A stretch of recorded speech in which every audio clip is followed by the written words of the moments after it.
Okay, so we move on. We're getting ready to talk about conquistadors. We talked about Cortez in the end of the last video, and now we're moving on to Pizarro. And Pizarro is very similar to Cortez, but he'll be down in South America in what is known as Peru, and deal with a group of people called the Inca. Now, with Pizarro and his movements towards taking over the Inca and what's going to happen to the Incan leader Atahualpa, this is really a tipping point. If you ever read Guns, Germs, and Steel by Jared Diamond, this is what he believes a tipping point of where native civilizations and European civilizations come to a point. And because Pizarro and his guns are much stronger than Atahualpa, they're able to take over the Incas with ease, even after the Incas had gone through a bloody civil war, which Atahualpa gets control. Pizarro's going to do exactly what Atahualpa was going to do to his brother and his armies very quickly because of the guns. Okay, so Pizarro originally tries to create an alliance with the Incan leader Atahualpa, who had just gained power from the Civil War, and he refuses. Of course, this upsets Pizarro. Not that Pizarro probably wouldn't have gone and tried to kill him anyway, but Pizarro is going to take over and kill the Incas. And when Atahualpa is captured, Pizarro shows him really no mercy.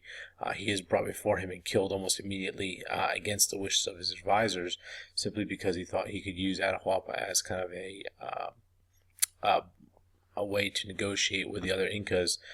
Pizarro wants none of this and will get rid of Atahualpa very, very quickly. Alright, so Pizarro will gain control. Now, the irony is Pizarro will be killed by the Incas later on, and I'll talk about the Incas in the Latin American video, but they'll take the Incan land, and of course what the Incans have that the Spanish want is going to be silver. It's going to be a huge trading commodity. It'll actually surpass gold for quite a while along the trade routes, especially in the Indian Ocean basin into the South China Sea, into Japan. It's going to be a major, major player as a precious metal. Pizarro is the one who's able to take that. Alright, so let's look at some Spanish and Portuguese colonies around the world. What you're going to see are what are called viceroys. Viceroys are representatives who ruled for the monarch. Again, you're talking about months of distance away from each other, and these colonies are going to act as sovereign states, and the viceroy, the governor, really is going to make a lot of the decisions for the monarch. Now, the monarch will make decrees that will be fulfilled in the colonies. However, the colonies are really going to be the most important rulers here. The viceroy is really the most important rulers in these individual colonies, making sure that they're getting the goods back to the motherland, the home country. Okay, there's obviously going to be a push for a conversion to Catholicism. You look at Christianity. Christianity is the largest religion in the world at 2.1 billion people. Catholicism is the largest part of Christianity at 1.2 billion people, and it's because the great conquests of the Spanish and the Portuguese colonies are going to be established, especially in the Americas and into the islands as well. They will control trade. They'll control what is coming imported and exported out of the colonies. Even when we look at the North American colonies of the English governors really control what is going on and control all the trade. As long as the money is going back to England the way it should, or it's going back to Spain, going back to Portugal, they're not going to be bothered with what is happening in the colonies. Okay, and a big part of the colonies, especially for the Spanish and the Spanish Empire, is going to be what's called the encomienda system. You need to put a star next to this to highlight this. This was the forced labor of Native Americans. This really was the attempt not to have to bring over African slaves, but of course we know the big issue here is that this forced labor is not only going to lead to death because they're going to be overworked, but death because of disease, which is really going to force the hand of the Spanish and the Portuguese to go and get African slaves to kind of supplement the labor or lack of labor that they're going to run into. Okay, and it's going to lead to obviously drastic declines in population. Now, one person who's going to advocate against the encomienda system is a Spanish priest by the name of Bartolome de las Casas. De las Casas has actually coasted the King of Spain and written letters basically saying how terrible the encomienda system is, of which the king agrees to. However, the king really can't do anything. He can make a decree, but it really won't do any good because the viceroys are in control and the encomienda system will continue. Now, de las Casas is going to be honored because he is going to be really the first Christian Spaniard who's going to fight for natives' rights in this whole process, but will not be successful. That success will come hundreds of years down the road, of course. All right, now if you look at the social structure of the colonies, I'm just going to kind of whip through this a little bit quickly. At the high end, you have what are called peninsulares. The peninsulares are those people who are born in Spain, born on the Iberian Peninsula. And you can see by this picture, they are all white Christian Europeans, obviously. They're the ones who are going to be the landowners. They're going to be the masters, essentially, of what is going on and have the most control over the areas. Below them are what are called Creoles. Creoles are American-born descendants of the Spanish. These are the people born in the Americas but are still of Peninsular background, but they're not born in Spain, and there's going to be a difference between those children born in Spain and those born in the Americas. And of course, you can see there are also white people here as well. All right, below the Creoles will be a group of people called the Mestizos, and these are those who are mixed of both Native American and Spanish descent. When the Spanish slave owner, or the Spanish master in this case, basically impregnated a local indigenous woman, they created what were called mestizos, and a lot of native Hispanics today are of mestizo background, mixing of both the Spanish and the native groupings, no matter where they are, which country. And you can see here, you have a Spaniard, you have an indigenous person, and then you have their mestizo child, who has very white features yet tan skin. And then below them at the bottom were what we'll call mulattoes, and these were of African and Spanish descent. These again were the Spanish master really impregnated or raped, really, what you can say, the African slave women. And you can see with this picture, you have a black gentleman who looks very white in his facial features, yet is a mulatto. He's a mixed race person at that time, and they're at the bottom of the food chain, but still could have some kind of power of nobility and did get some rights because of their master parents. So you see the different levels here of the social structure. That is not just with the Spanish, it's with the Portuguese, it's with the French as well. Now, it won't be the same with the English as they are colonizing in North America. All right, you have the French who are moving as well. Where they're going to look for claims is what is called Canada, which will be called New France. They're going to sail more northern. They're looking for a different route to the Pacific. To avoid the Spanish and to avoid the Portuguese, they are going to sail into the Great Lakes. And the first person who's going to make that trip into the northern reaches of North America is a man by the name of Jacques Cartier, which is the gentleman you see here in the picture next to you. All right, so Jacques Cartier is going to explore eastern Canada, and the area he is looking is an inland passageway along what is known as today as the St. Lawrence Seaway.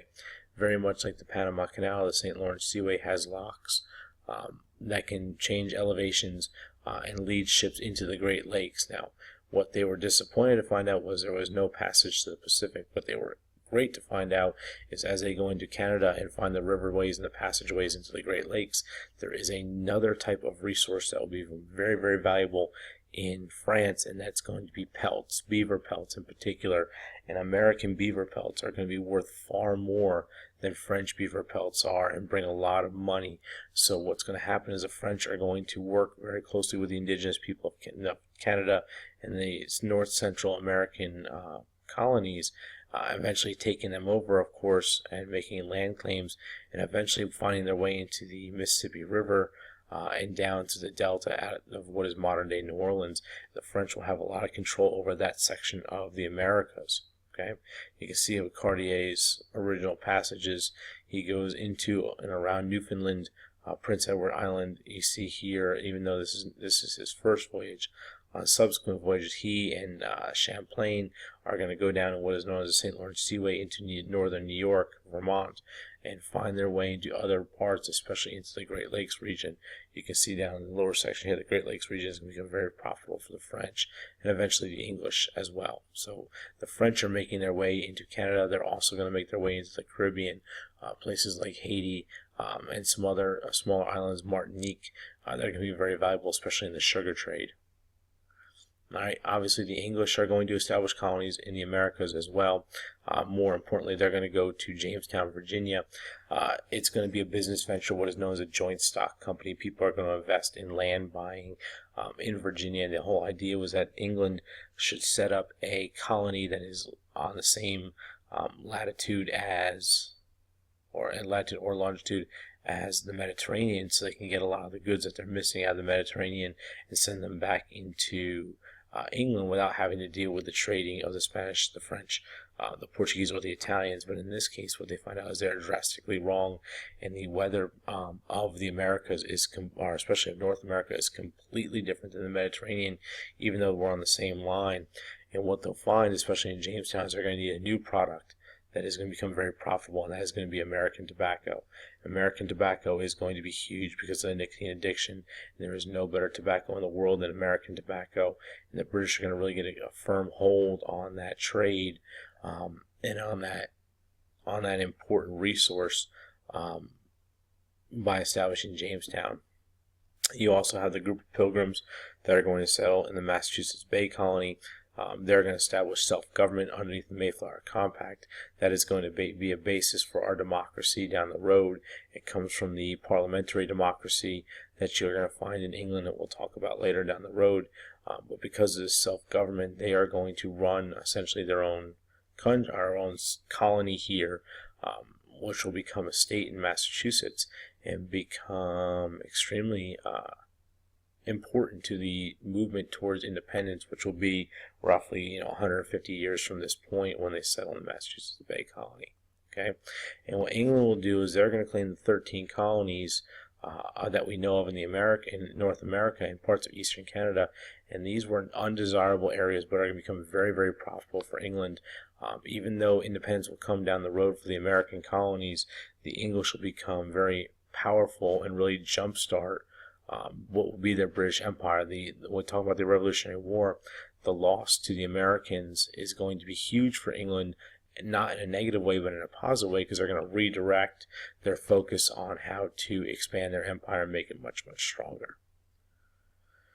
Alright, and part of the reason we're going to move towards independence is because of the French and Indian War. The dislike between the French and the British back in Europe had spilled over into the Americas, had spilled into India, had spilled into Africa, and it really will become the first global war. And it's going to be a struggle over new territories, new colonies, especially on the Western Front, the western parts of Pennsylvania, Ohio, New York, into what is Western Virginia, now modern-day West Virginia.